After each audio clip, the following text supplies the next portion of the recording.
कोई भी कांग्रेस के साथ नहीं है। मैं सीधे राहुल देव जी के पास चलता हूं। राहुल जी, मुझे एक बात समझाइए, post poll violence West Bengal के अंदर हुआ, बाकी पूरी पॉलिटिकल पार्टी खामोश, सिर्फ बीजेपी बोलती रही। उधर लखीमपुर खीरी में जो किसानों पर गाड़ियां चढ़ा दी गई, एक मंत्री पुत्र के द्वारा ये आरोप लगे हैं, मैं ये नहीं कहता कि उन्होंने चढ़ा दी, ये आरोप लगे हैं, उस पर बीजेपी का कोई ट्वीट नहीं। तो क्या वाकई पॉलिटिकल पार्टी सेलेक्टिव हिसाब से मानवाधिकारों को देखती है? ये आरोप बीजेपी पर भी है, कांग्रेस पे भी है। दीपक, इसमें तो किसी भी तटस्थ और विचारवान व्यक्ति को संदेह होगा ही नहीं और इससे असहमति नहीं हो सकती।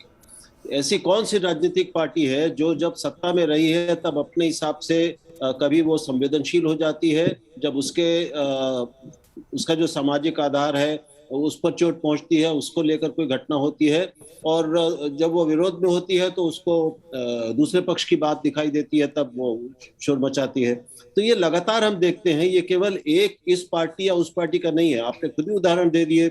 आपको कश्मीर में एक अलग व्यवहार में दिखेगा, उत्तर प्रदेश में अलग व्यवहार दिखेगा, पश्चिम बंगाल में अलग व्यवहार दिखेगा, असम में भी बहुत हिंसा हुई है, वहां पर अलग व्यवहार रहा। मानवाधिकार के नाम पर जो कुछ विरोध प्रदर्शन और विरोध हुआ, मैं उस व्यवहार की बात कर रहा हूँ। अगर राजस्थान में या कहीं भी और दलितों के विरुद्ध जो हिंसा होती है तो उसमें मानवाधिकार की बात करना केवल पार्टियों के अपने हितों और अपने आधारों के आधार, मताधिकार जो है या जो उनका सामाजिक आधार है उसके आधार पर तय होता है।